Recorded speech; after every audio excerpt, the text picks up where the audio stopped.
रमता राम जपो रे प्राणी, अब तो सुन ले राम कहानी।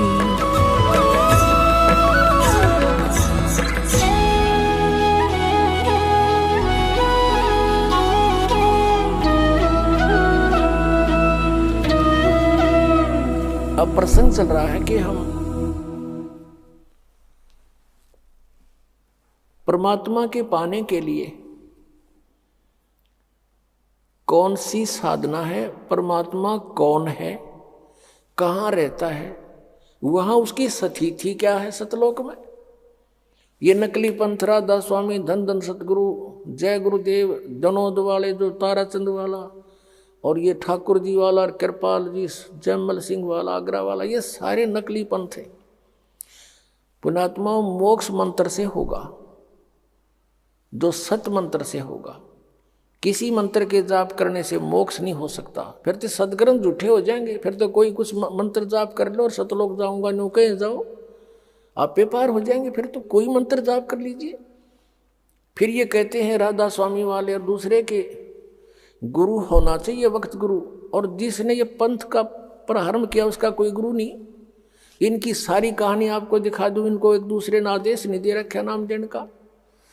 ये स्वयं भी गुरु बनकर दुनिया को भ्रमित करके काल के जाल में ठोक रहे हैं। अब ये 5 नाम देते हैं, निरंकार, ओंकार, ज्योति निरंजन, और कबीर परमेश्वर की वाणी से लिए इन्होंने सोहम और सतनाम निकाल लिया। इसके बारे में परमात्मा ने कहा कि संतो शब्द शब्द बखाना, और शब्द फांस फंसा सब कोई, शब्द नहीं पहचाने। ये 5 शब्द है ना, ये काल ने अपने मुख से बोले थे जीव को भ्रमित करने के लिए, और उनका ये रट लगा रहे हैं। ये तो जाप नहीं करने हमने। निरंकार, ओंकार और ज्योति निरंजन सीधे काल के जाप, और सोहम शब्द के देने का अधिकारी इस पृथ्वी पर इस दास के अतिरिक्त कोई नहीं। या परमात्मा थे या वो महापुरुष थे जिनको भगवान मिले थे। आदरणीय मलुकदास साहिब जी, आदरणीय धर्मदास साहिब जी, आदरणीय नानक साहिब जी, आदरणीय मलुकदास साहिब जी, आदरणीय गरीबदास साहिब जी, गांव छुडानी, जिला झज्जर, हरियाणा वाले, आदरणीय दादू साहिब जी, आदरणीय गीसा साहिब जी, गांव खेकड़ा और जिला मेरठ, उत्तर प्रदेश वाले। इनको परमात्मा ने ये मंत्र दिए थे, ये अधिकारी भी बताए थे, लेकिन सारनाम देने का किसी को आदेश नहीं था। तो इन्होंने परमात्मा का बहुत आज्ञा का पालन किया, और 5 नाम से अतिरिक्त कोई मंत्र भी इनको नहीं दिया, लेकिन उनसे ये मंत्र ओपन जरूर करवा दिया। कौन सा मंत्र? सोहम। परमात्मा कहते हैं कबीर परमेश्वर जी, सोहम शब्द हम जग में लाए और सार शब्द हमने गुप्त छुपाए। कहते नामा छिपा ओम तारी, पीछे सोहम भेद बिचारी। सार शब्द पाया जद लोई, आवागमन बहुड़ ना होई। एक नामदेव नाम के महापुरुष थे, छिपी जाति में, रोहिला जाति में, और बहुत पुण्यकर्मी प्राणी थे। पिछले संस्कार इतने प्रबल थे, ओम नाम का जाप जपते थे। फिर क्या हुआ कि उन्होंने उपदेश ले लिया परमात्मा से। परमात्मा कबीर जी कहीं भी आकर कुछ समय रह जाते थे, और वो भेद नहीं देते थे मैं कौन हूँ, कहाँ से आया हूँ। एक साधु संत रूप में कहीं रह करके 10-20 वर्ष फिर वहाँ से अंतर ध्यान हो जाते थे। उसी स्थिति में वहाँ एक नगर में रह रहे थे जहाँ नामदेव जी थे, जो पुंडरपुर एक नगर था, पुंडरपुर गांव, उस पुंडरपुर में रहा करते थे परमात्मा। तो वहां नामदेव जी भी उनके शिष्य हो गए,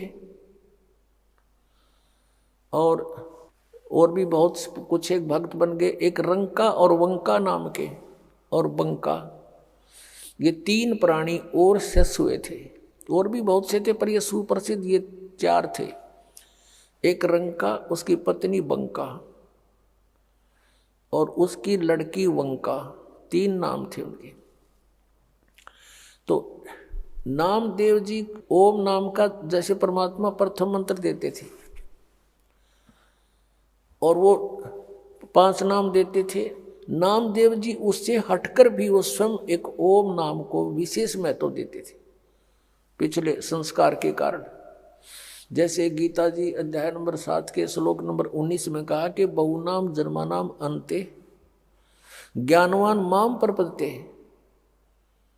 बहुत बहुत जन्मों के किसी अंत के जन्म में कोई पुण्यात्मा मुझ ब्रह्म की साधना करता है, नहीं तो अन्य उपासनाओं में जीवन व्यर्थ कर देते हैं। और वासुदेव सर्वमिति सहमात्मा सुदुर्लभ, ये बताने वाला कि वासुदेव, वासुदेव माने सर्वशक्तिमान, जिसकी सबके ऊपर प्रभुता है, उसको वासुदेव कहते हैं। श्री कृष्ण जी वासुदेव नहीं थे, वो तो एक विभागीय मंत्री थे इस 3 लोक के अंदर, पृथ्वी लोक, स्वर्ग लोक और पाताल लोक पर। वासुदेव उनके पिताजी का नाम था। और वासुदेव नाम कहाँ से? वेदों से पंडितों पुरोहितों ने अपने यजमान का नाम बड़ी आशा रखा करते, इसलिए वासुदेव नाम रख रखा था उसका। श्री कृष्ण वासुदेव नहीं थे। वासुदेव का अर्थ होता सर्वशक्तिमान, सर्वव्यापक। यानी व्यापक का मतलब इन्होंने एक भगवान सारा फैल रहा है। जैसे प्रधानमंत्री जी हैं, एक स्थान पर है लेकिन पूरे भारत में व्यापक है, ऐसे व्यापकता है उस परमात्मा की सत्ता की। तो कहने का भाव ये है कि जो ये बताने वाला साधु तो बड़ी मुश्किल से मिलेगा अर्जुन, कि वो वासुदेव ही सब कुछ है, वही पाप नाशक है, वही पूजा के योग्य है, वही सर्वश्रेष्ठी रचनहार है, वही पाप हमारे सब दुखों को दूर करने वाला है, और किसी की पूजा नहीं करनी चाहिए। कहते ये बताने वाला साधु तो बड़ी मुश्किल से मिलता है, सुदुर्लभ। अब कहने का भाव ये है कि नामदेव जी ने परमात्मा का उपदेश अवश्य ले रखा था, लेकिन फिर भी हम इसी तरह यहाँ फेल होते आए। वो फिर भी अपने ओम नाम को महत्व ज्यादा देते थे, फिर भी जैसे था। अब क्या होता है कि उनकी पिछले संस्कार की बहुत प्रबल परमात्मा में चाह थी, लगन थी। एक दिन क्या हुआ कि नामदेव जी छिपी जाति में थे, और ब्राह्मण वर्ग जो है मंदिर के अंदर अन्य किसी को आरती के समय प्रवेश नहीं होने देते थे। उनका कुछ ऐसा विधान बना रखा था, बाहर बेशक खड़े रहो कोई। एक दिन क्या हुआ कि मंदिर में आरती हो रही थी और नामदेव जी वहां से आ रहे थे किसी कामवश। वह आरती की ऐसी धुन ताल बज रही थी, वो भी विभोर हो गए। पंडित लोग तो घंटी बजा रहे थे ऐसे पकड़ पकड़ के। नामदेव जी ने अपने जूते निकाल लिए, अपनी जूतियां निकाली, चमड़े से बनी हुई होती थी पहले। वो चमड़ा किसी भैंस या किसी की उसको काट कर नहीं बनाया जाता था, स्वाभाविक कोई पशु मर जाता था उसका फिर चर्मकार लोग उसका चाम उतार कर घर पे सुखा के स्वयं बनाते थे। और हमने देखा उस समय, और पहले तो और ज्यादा स्थिति दूसरी थी, एक एक जूती 5-5, 10-10 वर्ष तक निकाल लिया करते थे। तो उसने क्या किया, जूते अपने हाथ में उठाए, इतना मस्त हो गया, जूतियों को पीटने लगा घंटी की तरह न्यू करता हुआ, और मंदिर में पहुंच गया, उन ब्राह्मणों के बीच में घुस गया। अब पंडितों ने देखा कि इसने तो बात बिगाड़ दी, भगवान ठाकर के मंदिर में जूते हाथ में साम के लेके, और ये छोटी जाति वाला आ गया। उसकी पकड़ के बाजू एक पंडित ने, ब्राह्मण ने मंदिर के पीछे पटक दिया, और वो वहां पड़े पड़े भी ऐसे बजा रहे हैं। परमात्मा ने उस मंदिर का मुंह नामदेव की तरफ कर दिया, और पंडित जी पिछली साइड में घंटी बजावे खड़े खड़े। अब उन्होंने सोचा भी ये क्या चक्कर हो गया, स्तब्ध हो गए। उन्हें घंटी बजानी बंद कर दी, नामदेव ने भी बंद कर दी। उठा, उसने क्या पता था कि काम ऐसे कर दिया भगवान ने, उठ कर आ गया, चलो आरती पूरी होगी। अगले दिन सत्संग था, 1-2 दिन के बाद कबीर परमात्मा ने सत्संग रखा हुआ था। उधर से क्या हुआ कि नामदेव अपने गुरु बहन भाइयों के घर पहुंचे, रंका और बंका के घर पे। वहां पर रंका बंका नहीं थे, उनकी बेटी थी वंका। उससे पूछा ये क्या कर रही है बहन? वो एक पट्टी तैयार करे थी, जैसे देसी जड़ी बूटियां हल्दी उल्दी बना बनू के गर्म ठंडी करके। उसने पूछा क्या कर रही है? कि भाई पट्टी तैयार करूं। किसके क्या हो गया? आंटी अंकल का कुछ हो गया कि नहीं? गुरुदेव भगवान के हाथ में चोट लग गई। नामदेव ने पूछा क्या लग गया बहन? वो वंका कहने लगी भाई तुम बाज आ जा,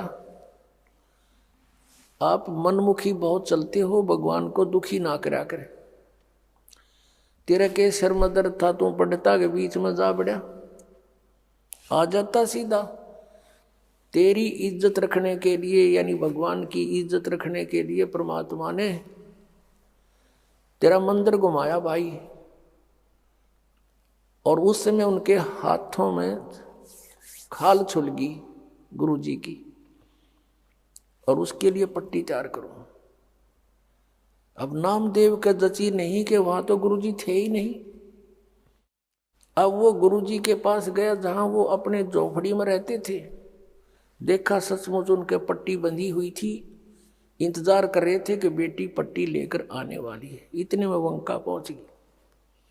वो उतारे हाथ अच्छी तरह छुले हुए, वो पट्टी करी, नामदेव चरणों में गिर गया, प्रभु माफ करो। परमात्मा ने कहा तू माफ कर मुझे, तेरे पीछे भटक रहा हूं। परमात्मा कहते हैं कबीर जी जो जन मेरी शरण है ताका हूं मैं दास, और गैल गैल ला गया फिर जब लग धरती आकाश। तो जो पुण्यात्माएं हैं परमात्मा उनके पीछे पीछे रहते हैं, उनको भक्ति में आस्था बनाए रखते हैं, कहीं ये नास्तिक ना हो जाए। और ये काल भगवान चाहता है कि गलत साधना करके इनकी बिरान मट्टी हुए और भगवान की भक्ति से आस्था हट जाइए। कदे भक्ति करें, कोई ना कोई बताने वाला हो तो सुने को नहीं। यदि परमात्मा आवे या उनका कोई दास आवे सत ज्ञान बताओ तो ये नो के ना हमने देख लिया कि तय कुछ को नहीं, कहीं पर कुछ नहीं है। काल ये चाहता है और दयाल ये चाहता है कि किससे की भक्ति करें, पर इन पर आपत्ति आवत संस्कार वश में खड़ा पाऊं और इनको आस्था बनी रहे, भगवान है कहीं ना कहीं। अब ये समय यहाँ तक इस भक्ति को परमात्मा ने जीवित रखना था, और अब हम सब खेल परमात्मा की दया से सारा निर्णय हो जाएगा सचमुच कौन भगवान है, कैसा है, कैसे मिलता है। तब परमात्मा ने कहा भाई इस तरह ओम नाम तो मोक्ष नहीं हो नामदेव, एक मंत्र और दूंगा, लेकिन इसको तू किसी को नहीं देगा, और एक मंत्र फिर और दूंगा आदि नाम, किसी को नहीं बताएगा। तब कान पकड़ लिए, जो आप कहोगे प्रभु वैसे ही करूंगा। तब नामदेव जी को परमात्मा ने सतनाम दिया था, जिसमें एक ओम मंत्र है, एक तत् है।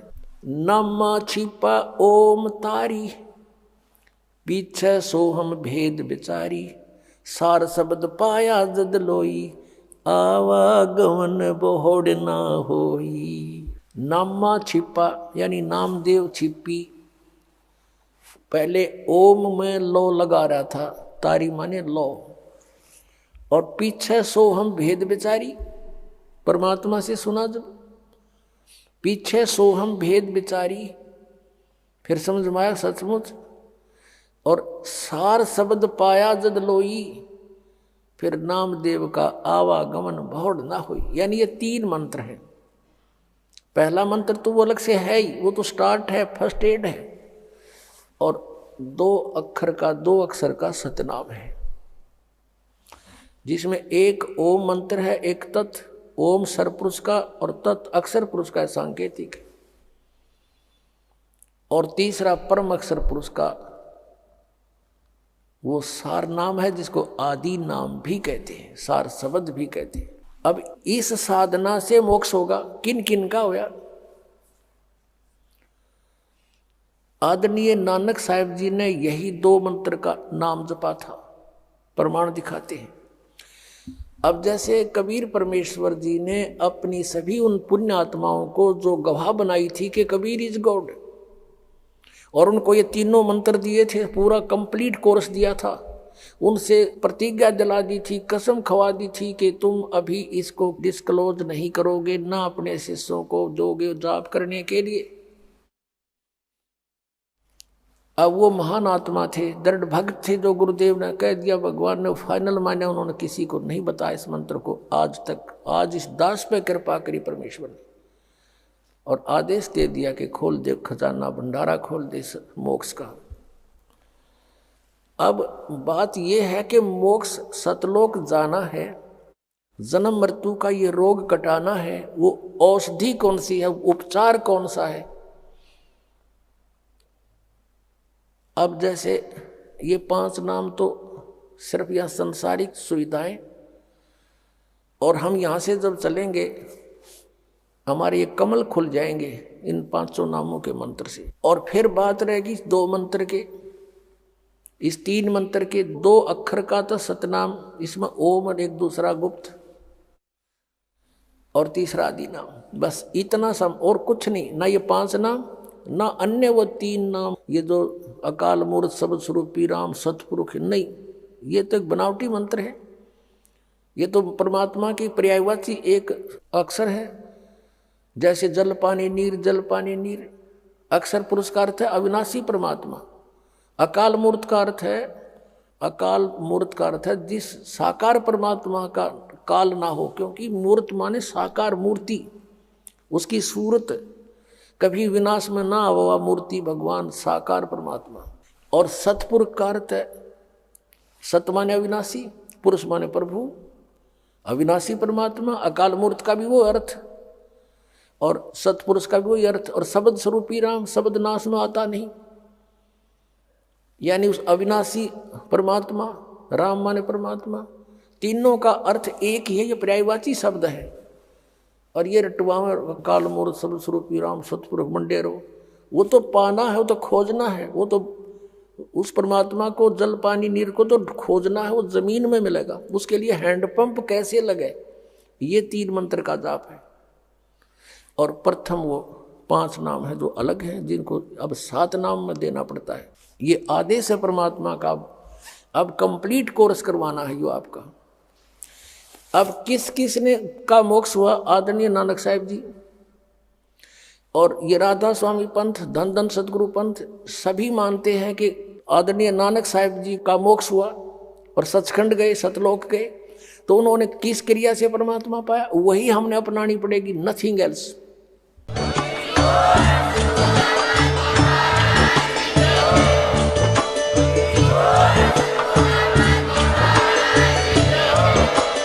आप सुन रहे थे जगत गुरु तत्वदर्शी संत रामपाल जी महाराज जी के मंगल प्रवचन। अधिक जानकारी के लिए विजिट कीजिए हमारी वेबसाइट www.jagatgururampalji.org। संत रामपाल जी महाराज जी के शुभ आशीर्वाद से पूरे विश्व भर में 500 से भी ज्यादा नाम दीक्षा केंद्र हैं, जिन पर संत रामपाल जी महाराज जी द्वारा ऑनलाइन निशुल्क नाम दीक्षा दी जा रही है। अपने नजदीकी नाम दीक्षा केंद्र का पता करने के लिए संपर्क करें 8222880541।